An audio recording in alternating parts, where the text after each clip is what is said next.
Maintenant, on va changer de registre. On va parler de politique. La plupart des pays devront probablement accepter certains droits de douane de base sur leurs produits exportés aux États-Unis s'ils souhaitent arriver à une entente commerciale avec le président Trump.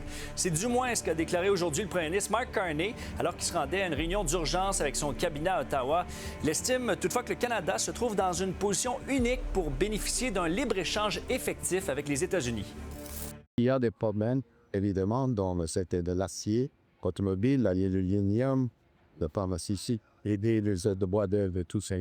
Alors, il faut stabiliser la situation pour le Canada. Ça est effectif pour le Canada et parce qu'il est le plus bas par rapport aux Américains du monde. On va tout de suite en parler avec notre collaborateur Victor Henriquez. Bonsoir, Victor. Bonsoir, Étienne. Donc là, ce qu'on comprend, c'est que Mark Carney dit éliminer les droits de douane, là, c'est peut-être plus possible finalement. Alors, c'était la journée aujourd'hui, Étienne, où est-ce qu'on baissait les attentes des Canadiens, parce que c'est bien la première fois qu'on entend le premier ministre Carney, justement, être aussi clair sur le fait que, justement, un accord avec Donald Trump, c'est un accord maintenant qui inclut des tarifs.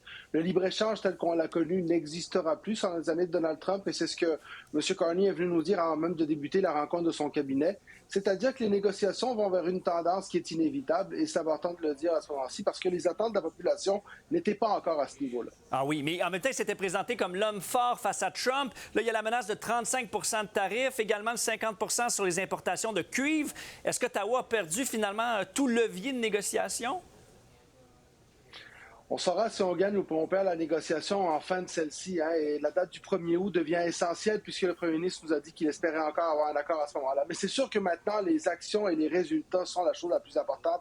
Mark Carney a monté les attentes. Il essaie aujourd'hui de les baisser, mais les Canadiens l'ont élu pour un mandat clair, celui de négocier avec Donald Trump. On verra ce qui en ressort. Malheureusement, clairement, le commerce avec les États-Unis ne sera plus jamais le même. Ah oui. Les leviers de négociation, c'est quoi, là? Amène-nous un peu au cœur de ces négociations-là. Sur quoi il devrait jouer Mark Carney?